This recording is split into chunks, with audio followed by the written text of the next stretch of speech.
I've been married to my husband, Landon, for 8 years now. I'm 35, he's 37, and for the most part, we have a solid, loving relationship.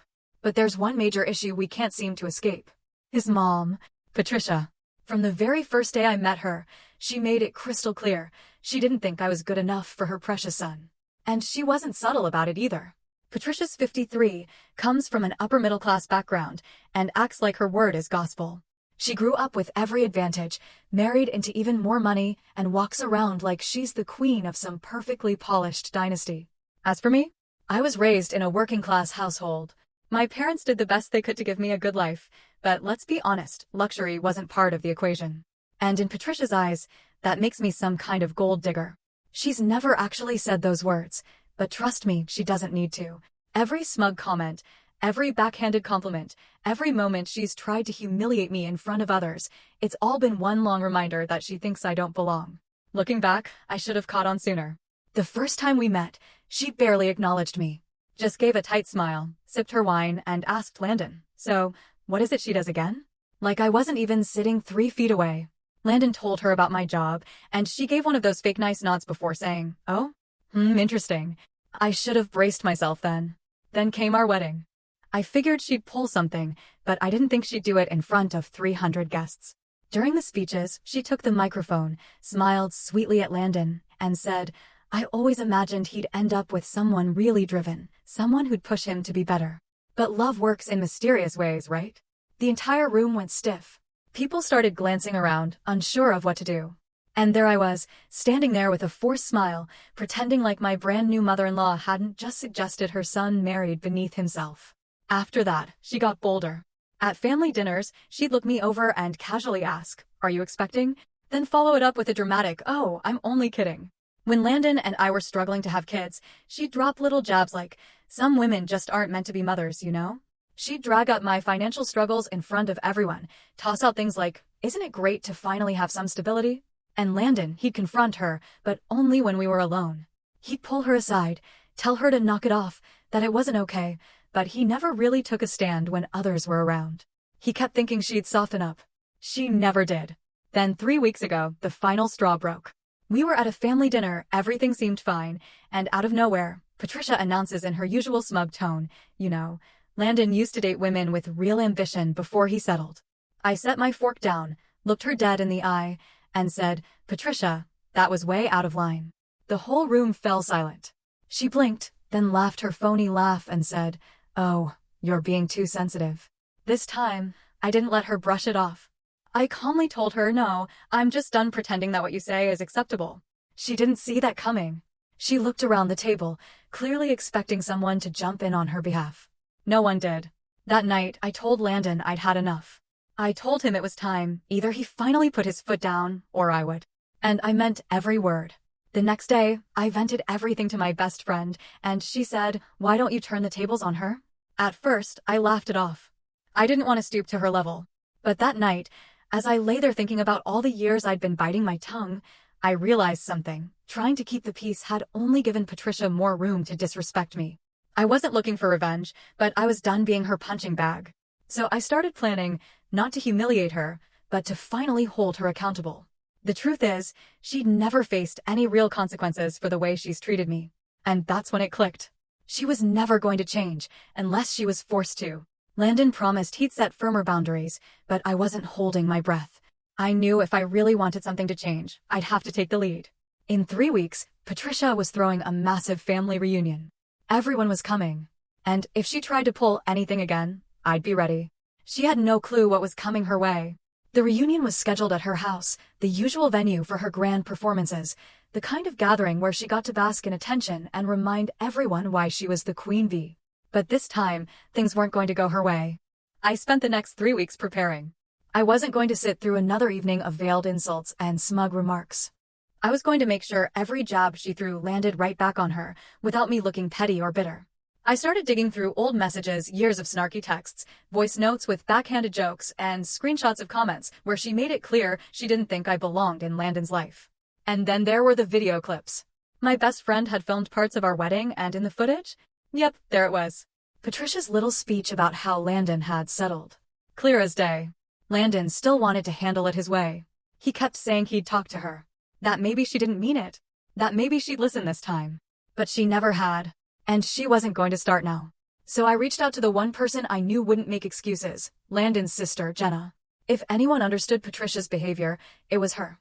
She didn't hold back, said she'd been dealing with their mom's controlling nonsense her whole life. Frankly, she was surprised I hadn't snapped already. With Jenna backing me up, I walked into that reunion ready for whatever was coming. And the second I stepped through the door, Patricia spotted me like a hawk eyeing its next target. Didn't take long. I was barely putting down my purse when she smirked and announced to the room, "Oh, did you finally learn how to cook? Or is Landon still surviving on takeout?" There it was. The opening. I gave a light laugh, not bitter, not defensive. Just amused.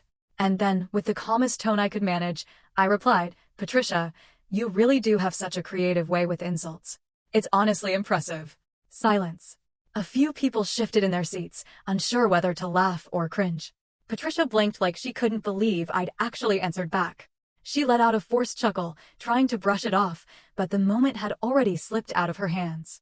And for the rest of the night, every time she tried another dig, I met her with the same even tone, calm, direct, and a little amused. Never angry. Never flustered. Just enough to make her look small. When she took another swipe at my job, I tilted my head, smiled, and said, "That's funny, Landon was just saying the other day how proud he is of the work I do. But hey, I guess not everyone's happy when other people find success." That one comment caught Landon off guard. He'd been hearing those kinds of digs for years, but this was the first time he really seemed to hear it, like it finally clicked how cruel they sounded out loud, especially with an audience. And for once, he didn't stay silent. He spoke up. "Mom, I really don't get why you say stuff like that." Patricia froze mid-smile. "It was just a joke." Landon shook his head. "It didn't sound like one." In that moment, the whole dynamic shifted. For the first time, the pressure wasn't on me to defend myself, it was on her. And I didn't waste the opportunity. Patricia had always loved throwing my family's modest background in my face, acting like I should feel lucky to be part of her so-called elite world. That night, she tried it again, made some snide remark about how not everyone grows up with financial stability. I smiled and said, "You know, that's actually a really good point. Speaking of financial stability, does everyone here know that Landon and I covered your debt last year?" Dead silence. Patricia's face flushed beet red. She sputtered. "That wasn't Landon's responsibility." "But it's true," I cut in. Gasps went around the table. People exchanged glances. Even the quiet ones, the relatives who usually stayed out of drama, were now looking at her with new eyes. She gave a weak laugh, but before she could try to save face, Jenna jumped in. She'd been holding her tongue all evening, but now, she was done. "Oh, come on, Mom. You act like you're better than everyone here, and yet you needed their help to stay afloat." That was the nail in the coffin. Patricia stood up abruptly, muttering something about how we had ruined the evening, and stormed off. But the damage was already done. The buzz of whispers filled the room almost immediately. I could feel the shift. Some relatives looked at me differently, more sympathetic now. The ones who used to be neutral? Not anymore. And standing there, watching Patricia disappear into another room, it finally hit me, for once, she was the one feeling humiliated. That first round? I'd won it.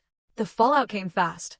By the time Landon and I got home, my phone was already lighting up with messages. A wave of texts from cousins and distant aunts I hadn't heard from in ages. Most were supportive. A few said they'd never realized how nasty Patricia could be until they witnessed it firsthand. Some even admitted they'd always suspected something was off, but didn't want to meddle. But not all the messages were kind. Patricia's usual crew, the older relatives who practically worshipped her, sent the usual guilt-tripping nonsense. Passive-aggressive texts telling me I should have taken the high road. One of them even suggested I should apologize for causing a scene. Landon sat beside me, reading over my shoulder. For a moment, he didn't say anything. Then he turned to me and said something I'd never heard in 8 years of marriage. I should have done more. I let this go on for way too long. He was right. And honestly, there wasn't much left to say. I didn't need an apology, I needed action. Meanwhile, Patricia was scrambling. She spent the next few days working the phones, calling family members one by one, painting herself as the poor, humiliated host who'd been ambushed in her own home. She spun some dramatic tale about how I'd come with a vendetta, how I'd manipulated Landon into turning against his own mother. She wasn't just playing the victim, she launched an all-out smear campaign. Within a week, I started hearing the gossip. Whispers about how I'd bullied her, how I was trying to split the family, ruin their dynamic. That's when I made my next move. I pulled receipts. I went through everything: years of snide messages, sarcastic emails, voice memos full of jokes that cut like knives. I compiled it all.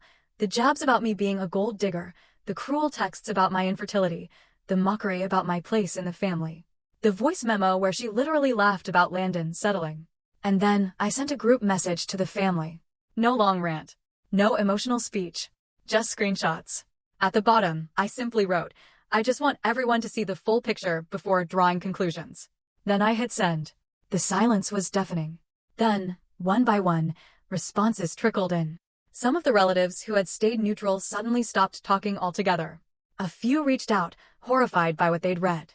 One uncle who had always taken Patricia's side messaged me directly. "I had no idea she said those things. That's not okay." Jenna, bless her, didn't hold back.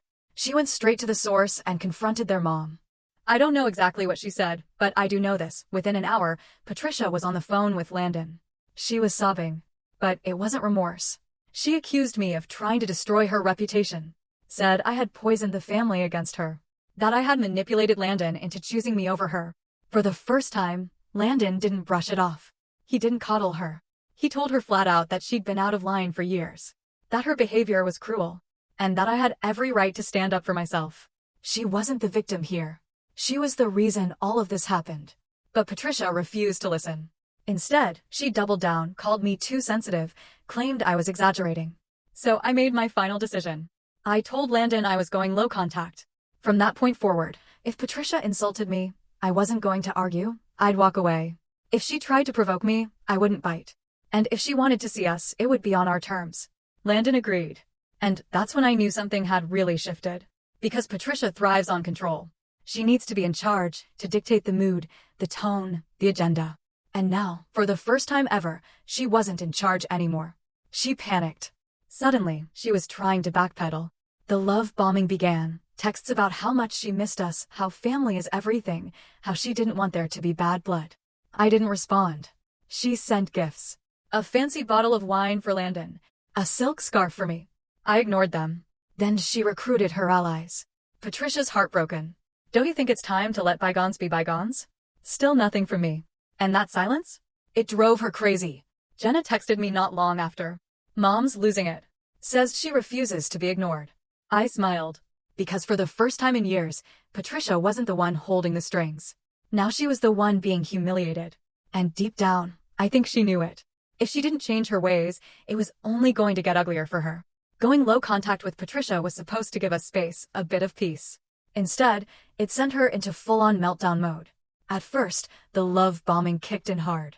She started sending these long, emotional texts, packed with dramatic claims about how she never meant to hurt anyone and how this was all just one big misunderstanding.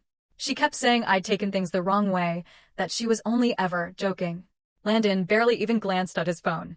He'd scroll past her messages like they were spam. He didn't say much, but I could tell this was unfamiliar territory for him.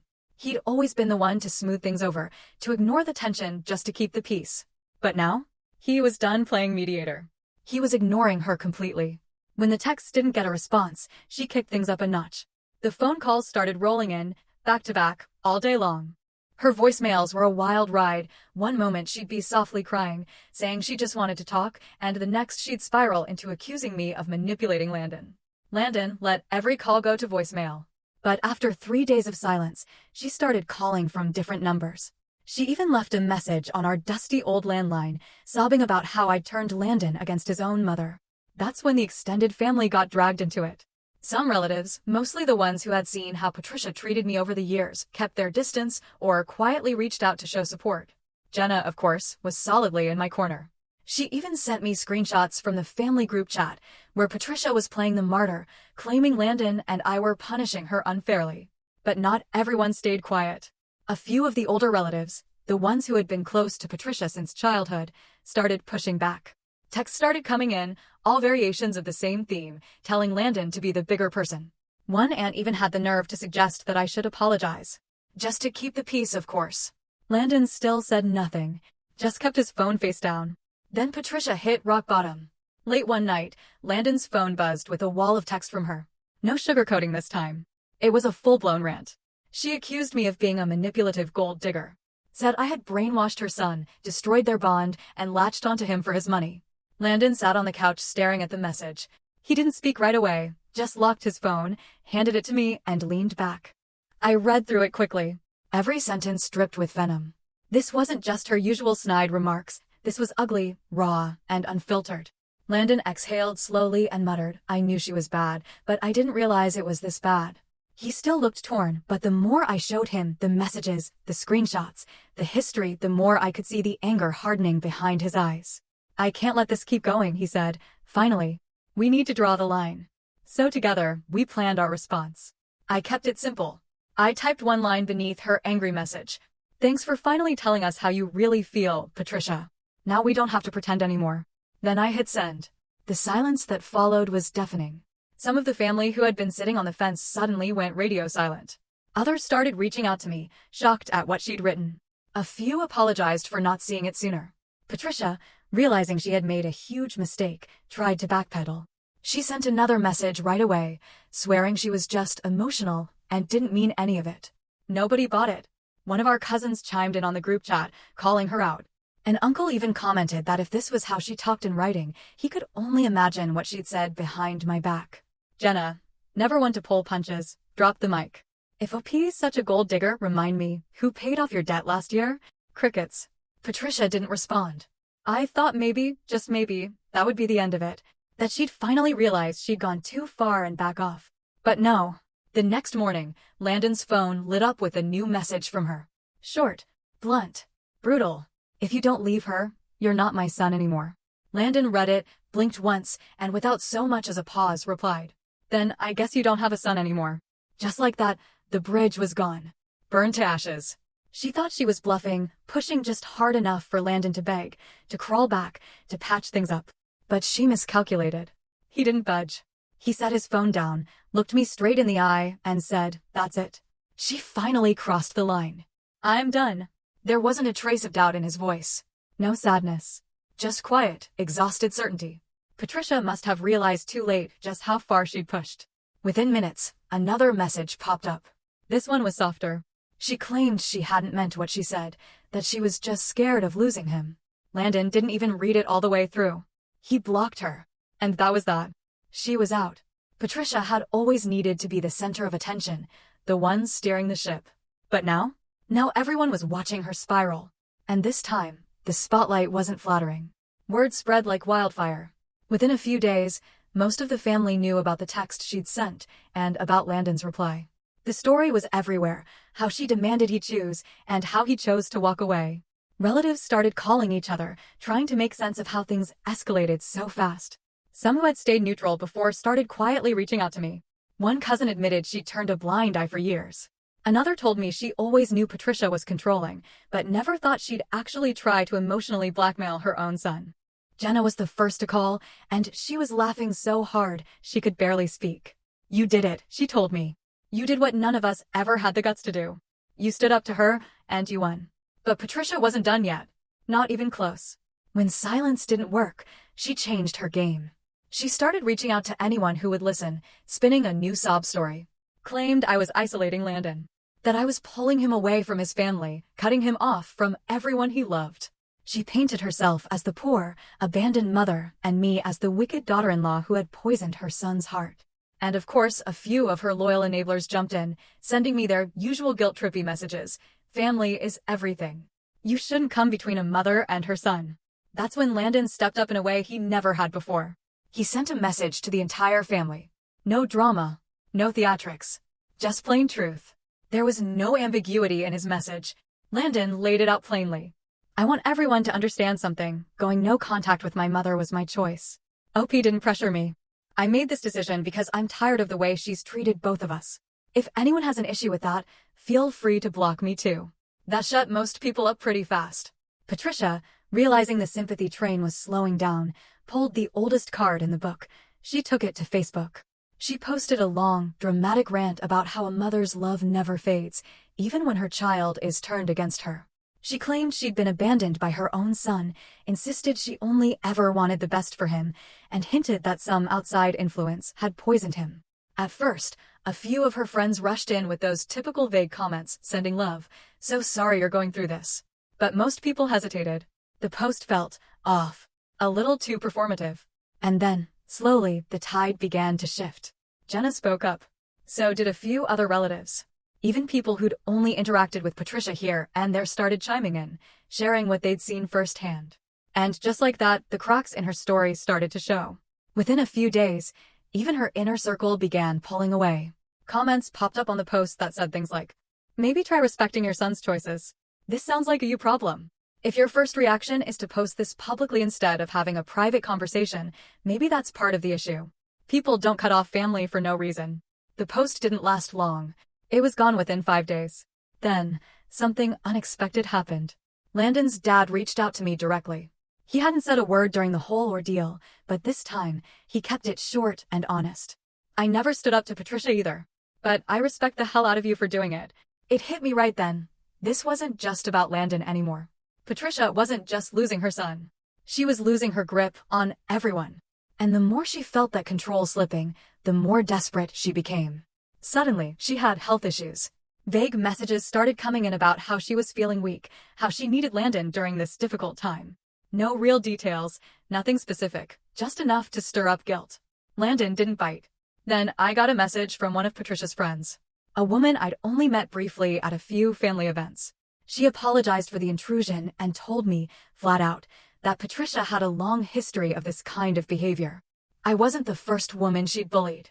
Apparently, Patricia had done this with every girlfriend Landon ever had. Some stuck around longer than others, but eventually they all walked away. I was just the first one who stood my ground. That's when the full picture came into focus. Patricia had never expected to lose. She assumed Landon would always cave, always take her side. It had never crossed her mind that he might choose to protect me over appeasing her. Now, her social circle was shrinking fast. More and more people were pulling back.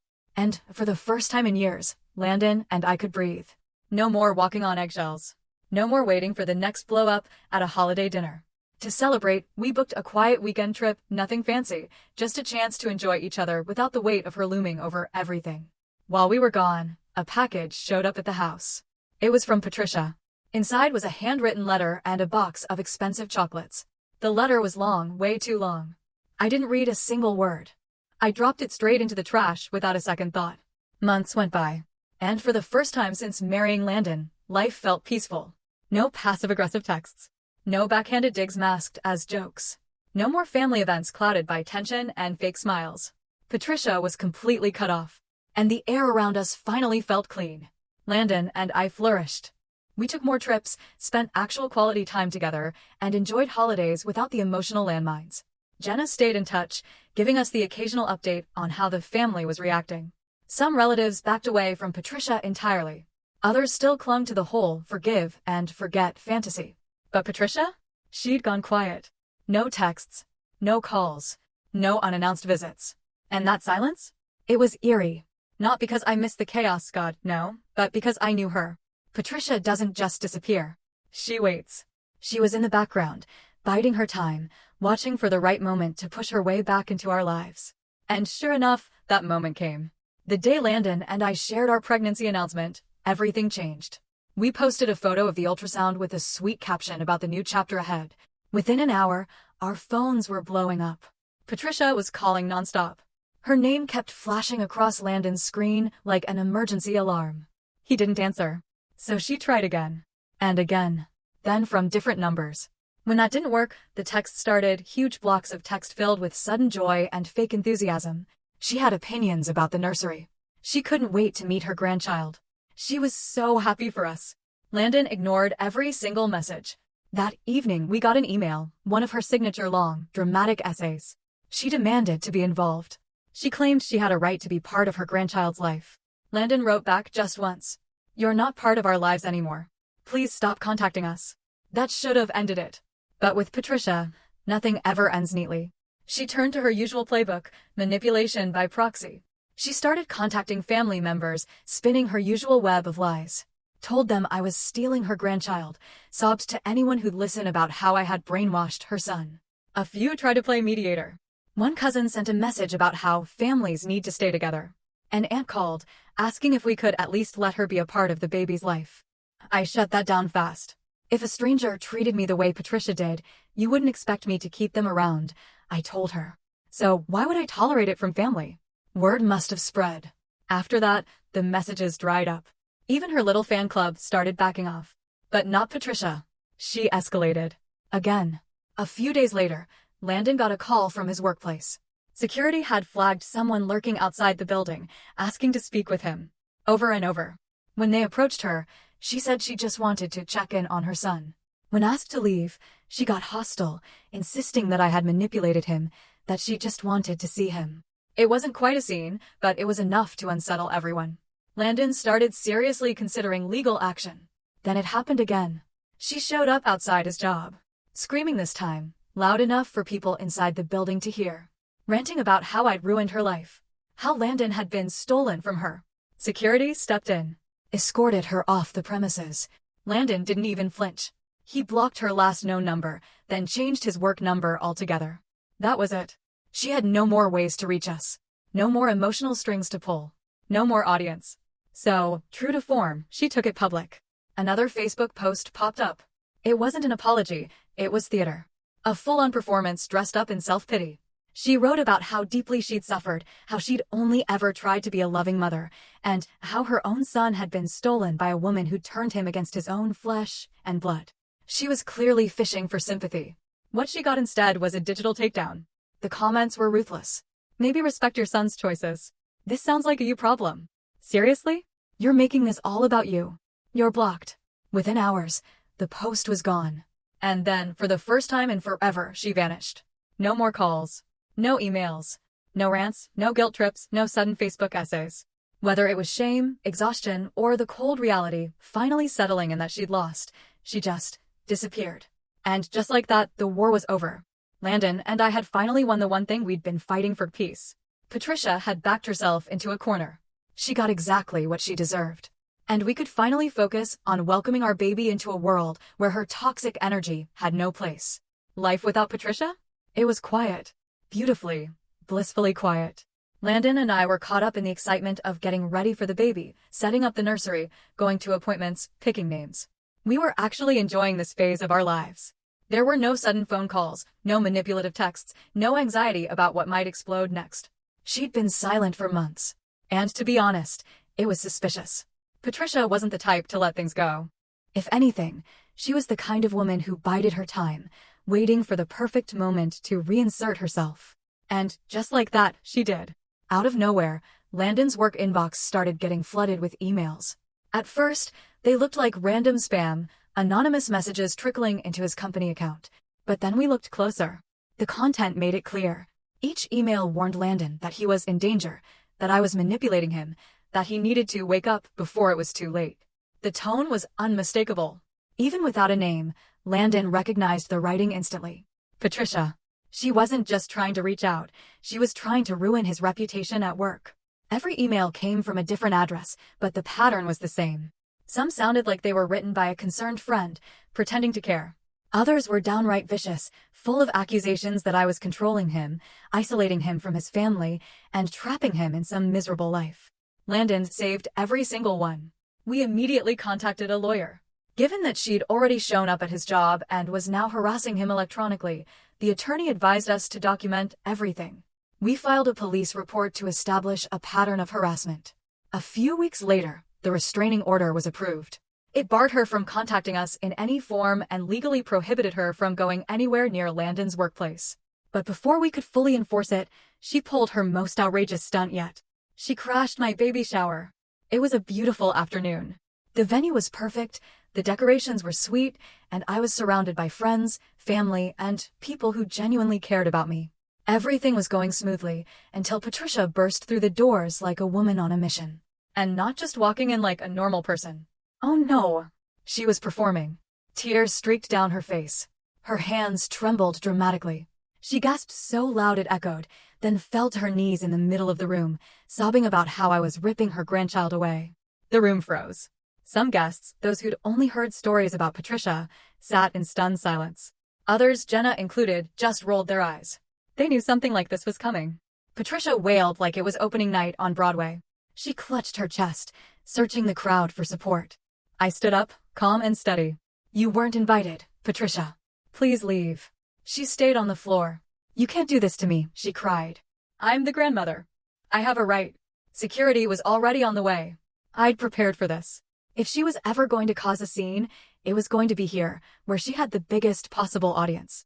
As the guards walked in, she scrambled up, switching from sorrow to desperation. She turned to the guests, her voice rising. She's poisoned my son. She's destroying this family. She won't even let me see my grandchild. I didn't flinch. I didn't raise my voice. I simply said, loud enough for the whole room to hear. Patricia, maybe you should tell everyone about the emails you've been sending to Landon's office. Gasps. Actual gasps rippled through the room. Patricia froze. She had no comeback. Her eyes darted around the room as people stared at her in disbelief. Some looked to Landon. Without saying a word, he pulled out his phone and held up the emails. Proof. No way out. Security took her by the arms and began leading her toward the exit. She struggled, kicking, yelling. This isn't over, she screamed. You'll regret this. You'll all regret this. The door slammed behind her. For a moment, the room was quiet again. Then people began murmuring. One by one, guests came up to me. Some admitted they thought I'd been exaggerating, until now. Others apologized for not believing me sooner. Even relatives who'd been neutral were visibly shaken. Jenna leaned in and said what we were all thinking. She just humiliated herself in front of everyone. She was right. Patricia had spent years trying to paint me as the villain. But in the end, she'd done it to herself. I didn't have to expose her, she exposed herself. After the disaster at the baby shower, she disappeared again. No texts, no calls, no angry rants on social media. Nothing. Total silence. At first, I didn't buy it. She'd never just given up. But as the weeks rolled by without a word, I started to believe maybe, just maybe, she finally realized she'd lost.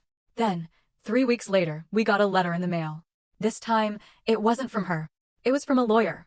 Patricia was suing for grandparent rights. Landon and I sat at the kitchen table in shock, reading it over and over. She was actually trying to force her way back into our child's life, through the court system. We didn't even need to talk about what to do. Landon immediately called our lawyer. Within an hour, we had a meeting on the books. Here's the thing about grandparent rights, they vary from state to state, and sometimes grandparents can get visitation if they've had a strong, pre-existing bond with the child. Patricia? She had none. She'd never even met our baby. She wasn't present for the pregnancy. And on top of all that, she had harassed us for months. There was no relationship to speak of. No case. Our lawyer wasn't concerned. He told us straight, it was a scare tactic. A desperate Hail Mary play from a woman who had lost control. Still, we had to respond. We filed the necessary paperwork and waited for the court to review everything. And while we waited, Patricia went back to doing what she did best, playing the victim in public. It wasn't an apology. It was a performance, plain and simple. She plastered Facebook with a long, drawn-out post, full of phony sorrow and twisted half-truths. She claimed she'd been shut out from her grandchild's life for no reason. Said she'd always been a loving mother, only ever trying to hold her family together. And, of course, she painted me as the villain, the wicked daughter-in-law who stole her son and turned him against his own family. But this time, it backfired hard. People weren't buying it anymore. The comment section turned into a roast session. Didn't security have to escort you out of their baby shower? Didn't you try to get your son fired? Maybe respect their boundaries instead of suing them. For once, the public wasn't rallying around her. They were calling her out. Landon's father had spent years keeping quiet, letting Patricia's behavior slide while he stayed tucked safely in the background. But after she crashed the baby shower and filed a lawsuit, even he hit his breaking point. When we spoke in private, he admitted something I didn't expect. I thought it was just her way of showing she cared, he told me. But now, I see it. I should have stepped in a long time ago. And when she tried spinning another lie online, this time he didn't just roll his eyes, he responded. Patricia, stop lying. You did this to yourself. After that, he walked away. From her, from the drama, from all of it. She deleted the post within minutes. But the screenshots? They were already circulating. Her credibility was toast. Then, 1 week later, we got the court's decision. Case dismissed. Our lawyer had told us from the start she didn't have a leg to stand on, but we still had to go through the motions. We'd shown up to the preliminary hearing with a thick folder full of documentation, restraining orders, years of messages, proof that she'd had no contact with our child. The judge reviewed everything, barely needed time to decide. It was over. No visitation. No case. No more legal games. Landon and I sat in the lawyer's office flipping through the paperwork, and for the first time in years, it felt like something had truly ended. No more fear. No more power plays. Patricia had nothing left. A few days later, one last message came through, from a number we'd already blocked. I hope you're happy. You destroyed this family. I didn't even flinch. I blocked the number again. Landon did too. That's the last time she ever gets to reach us, he said. And just like that, she was gone. No more texts. No calls. No ambushes. Just silence. For the first time in years, real peace. After everything, the manipulation, the drama, the public scenes, Patricia was finally out of our lives. For good. A full year has passed since then. A year without Patricia. No chaos. No guilt trips. No sideways insults disguised as concern. And in that year, so much has changed. I gave birth to our daughter, a beautiful, bright-eyed little girl who's the heart of our world. Our home is filled with laughter now. With love. With calm. Landon and I have never been happier. We're raising our child in an environment that's safe, stable, and free of that constant emotional landmine Patricia used to be. There are no tense holidays. No forced smiles. No wondering what version of her would show up that day. Just peace. Patricia never met our daughter. She never sent a gift, never called. Not directly, anyway. But Jenna hears things. From what she tells us, Patricia's life has slowly unraveled. After we cut her off, the people in her life started falling away too. Her support system cracked. Family who used to defend her finally saw the truth. Friends who once played along grew tired of the never-ending drama. She lost her social circle. And then she started losing everything else. Her health began to decline. She had always assumed Landon would take care of her as she aged, that no matter what happened, her son would be there to pick up the pieces. But he wasn't. And without him, she had no one. She tried reaching out to distant relatives, recycling the same sob story about being the abandoned mother and grandmother. But no one was buying it anymore. Everyone finally saw what she really was. And then came the final blow. Landon's father left her. After years of tolerating her toxic behavior, he finally had enough. He filed for divorce and moved on free, unburdened, and done with her chaos. Patricia was left completely alone. She had no financial safety net, no one to lean on. She had always lived above her means, assuming that Landon, or her husband, or someone would always come to her rescue. But this time, there was no one. Years of reckless spending, loans, and luxury habits finally caught up to her. Without anyone to bail her out, her savings disappeared. She sold her house, moved into a tiny apartment, bitter, alone, and still unwilling to own a single thing she'd done. In her mind, she was the victim. We were the villains. Then, one day, another letter arrived. It was from Patricia. She was asking for a second chance.